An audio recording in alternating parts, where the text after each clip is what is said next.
Okay, guys, so this is for prompt number 6, academic subject. Um, I'm going to try giving a quicker format here. So let's give it a go. First and foremost, prompt as always. Think about an academic subject that inspires you. Describe how you have furthered this interest inside and or outside of the classroom. Things to consider. Many students have a passion for one specific academic subject area, something that they just can't get enough of. If that applies to you, what have you done to further that interest? Discuss how your interest in the subject developed and describe any experience you've had inside and outside the classroom, such as volunteer work, internship, employment, summer programs, participation, organizations, yada, yada, yada. Has your interest in the subject influenced you in choosing a major or a future career? Have you been able to pursue coursework at a higher level in this subject? Are you inspired to pursue this subject further at UC, and how might you do that? So right off the bat, I think that you'll synergize if you had a major choice and decided to write basically a why major choice essay and turn that into UC Prompt 6 as well as a why major template for a lot of the other supplementals you'll likely write. The tips I'd want to start by giving, starting with just the overall how do you write essays. Remember, I'm always going to include this slide. If you want to get better at writing, you have to be better at researching. You got to spend time researching online for examples and reading guides. We're going to go through some as per usual, but yeah, gather your ingredients, draft, review, and revise. If you have not done research and you're suddenly just looking at the question and starting to write, you're not going to be as capable. You're not going to have the advantage of a student who watched a video like this, then went online, spent an hour reading left and right about some ideas and examples. So let's do this. You need 2 main ingredients if you want to pull this off about a why major or a favorite academic subject. Number 1, it's obviously the experiences that you can connect to learning that subject. So let's say you are very interested in physics. So you would want to list out, and maybe chronologically would be the easiest way, but since maybe 6th grade or when you were young to all the way up until now in high school, what were the formal and informal experiences you had to kind of start learning and developing that interest in the subject. So let's say it's for physics. Let's say when you were very young, you were taken to a space museum. And at that space museum was the shuttle, Columbia shuttle or whatever. And that can be the spark. From there, you go into taking classes, advanced courses, AP courses, and then spurring into obviously summer programs, things like MIT Beaverworks or whatever you want to do or have done, I mean. And then informal stuff as well, such as Everyday Astronaut or spending a lot of time on Kaggle.com learning coding that has to do with like simulating orbital trajectories, whatever it may be. Informal could also be out of school communities such as the OC Astronomers here in Orange County. I think you guys get the idea. Just start listing all those out. And I'm not saying you're going to have a certain number or that you're going to have to mention every single one of your experiences, because you're going to want to always balance your concrete details, your experiences with introspections, realizations. But yeah, level 2 interests. These are the things that I would say are the second most important ingredient that students miss. So the first is list out your experiences, but do so in a way where you're more telling a story about your growth in the interest rather than your resume. Level 2 interests are hopefully where you spent the time up until now to go deeper than the rest of the students. Because I see a lot of students, for example, level 1, right there, computer science, business, and medical as examples.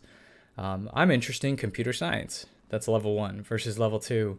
I'm interested in computer science, particularly data architecture or data partitioning research. There's a big difference there. And I think if students stick at the level 1, they're going to be very shallow. But then if they could show how they went beyond computer science, business, medical, physics, the more beyond opening the cover of the book, right? And then show that certain chapters or areas of the interest today that specialized areas that you have this keen interest in. That isn't to say that you're going to commit yourself to that specialized interest. It's just to say, hey, I'm really interested in this, and thus far I've been particularly enamored by A and B in particular in level 2. So these are the 2 things that you should be planning out. What are my formal and informal experiences? And then where am I trying to get to for today to show that I went deeper, I specialized more than your typical student would have. From there, it's about structure. I think you start with the initial spark interest, then you go into how you pursued up until high school. Then in high school is where you really get the meats and potatoes of this essay, where you're going back and forth between resume flex of activities you've done and the introspection, what you realized, why you found this so interesting, why it led you to this question that then took you down the rabbit hole to then find another specialization in the area. The fourth and final would be to introspect on why today you're so drawn to it, why you're so excited to continue to study it for the future. And that should be your baseline for how to write this essay. Research tips that I would typically give, things to Google before you start writing. Look up the subfields and the specializations of your major choice. Don't be level 1, get to level 2. Read about current applications, future applications, and potential. What I mean by that is there's computer science, or let's say there's like medical or engineering or any other kind of major that's being used today. But what about the next 15 years, right? It's important to know what's popping today about it. But it's also it's compelling for me to see a student think about the now and how it's exciting, but then how it's even more exciting in the next 10, 15 years when what you're studying gets applied and how it maybe evolves into the industries. Why is the subject important to you? Why is the subject important to everyone? Why is the subject important to your generation, perhaps? Why is it going to continue to even become more important as we go into the future? These are things that you can Google and read about. So why is physics important? Why is physics going to become even more important in the future? Current applications of physics today. Future applications of physics, right? Specializations and subfields in physics. That's all you got to start researching, and you're going to have a huge advantage. Let's go now over to I pulled up the 3 essay prompt guides. Let's see. Start with college essay advisors. So here's prompt number 6. If you ever referred to yourself as a nerd or geek, this question is probably for you. To nail down a topic that for this bad boy, you can work in 2 directions. Think of how your favorite academic subject has impacted your extracurricular pursuits, or 2, trace one of your favorite hobbies back to its origins in the classroom. Maybe your love of language led you to take a job at a coffee shop frequented by multilingual tourists, or perhaps now an extensive collection was resurrected when you did a research project on ancient Roman currency.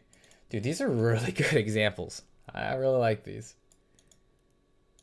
I think there's not enough of an argument in the macro sense to make it major related. I appreciate how they're veering away from that. But I know that students who are applying for the UCs will likely also want to apply for USC, and a couple other schools. And those other schools will, majority of the time, have a Y major essay. So you might as well kill 2 birds with 1 stone. But let's say you have a major choice that's linguistics. This is an excellent story behind that. Maybe you're interested in history, right? And this is an excellent story behind that as well. You can even twist this to economics, right? Roman currency and how Romans dealt with, what was the Roman economy like, and how did it deal with inflation like we are today, and how that leads you to the kind of parallels of learning about economics, because I think you can make a good argument that economics, the downfall of the economics of the economy of Rome was the downfall of Rome. But anyways, whichever way you go about it, building a bridge between the scholarly and the personal lies at the heart of answering this prompt. Yeah. I really like what they're suggesting. I just think that you should keep it to your major choice and come up with really cool examples like these, personal examples. Let's check out Prep Scholar.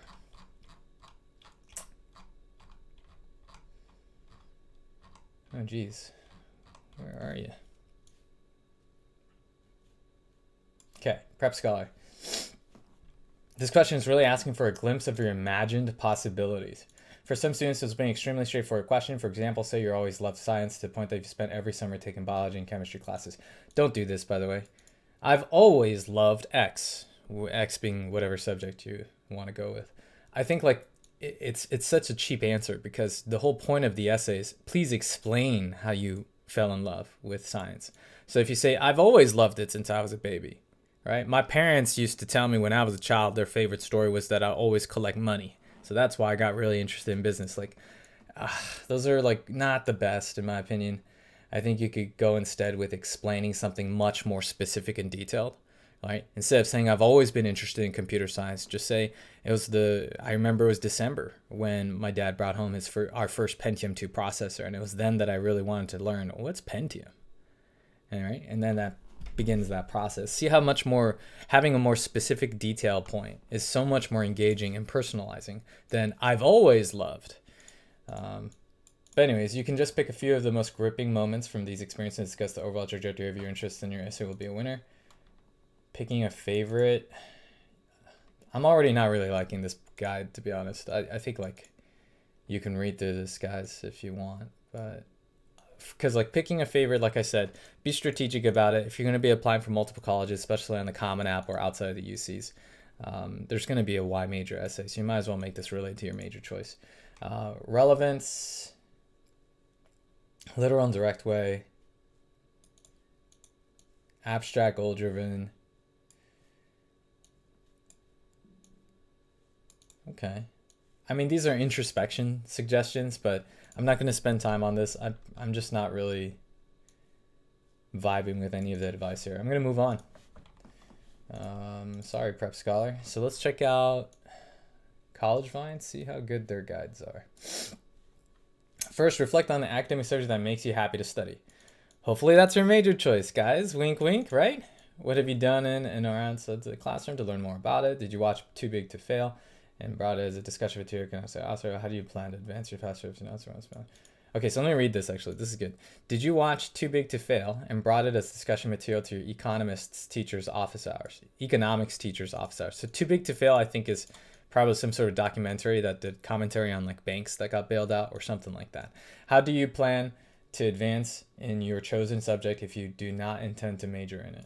If you could create a college class that looked and sounded like your chosen subject, what would the class be called? What would be the curriculum be like? What? No, man, I'm not really vibing with any of this. Remember to include concrete accomplishments, yes, such as research, internship, volunteer experience, homemade projects that you pitch to the school board, etc. Yes. So this is your ingredients. Remember, you have to gather your ingredients of the actual activities and experiences that you could showcase, showed that you pursued your major interest or your favorite academic subject. Do not forget to explain how your love for the other drives the work you do. Introspect, because the why can easily get lost in describing the what. This is excellent advice. So the biggest mistake I think students may make in their writing is they will make it too much of a resume flex and not enough. There wouldn't be enough introspection and not enough like excitement to explain like what they still find intriguing about it and what they're excited to continue to be doing or to do next. Instead, it's like, I did this, then I went to this, then I went to this summer program, then I got first place, then I got president of the club, and then from there I learned about leadership. It becomes really a potato like that. So I really like this advice. It's not about the what you're doing always. I think the argument is you always want to include the why and the reflection.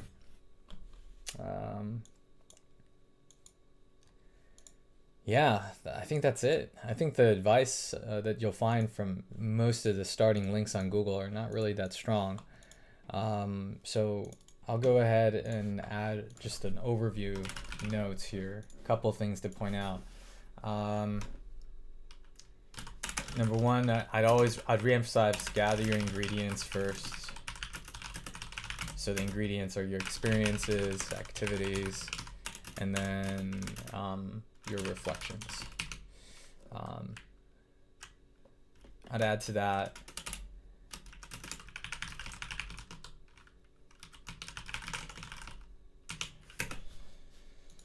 then I'd say try to be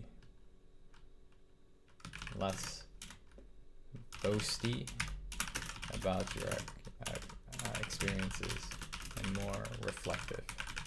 How did each experience influence your interests? These are the kinds of things I would want to see. There's no question that you should be mentioning some sort of resume flexes here, but if it's too much resume flex, then it just comes off too robotic. So that's my biggest concern about this one.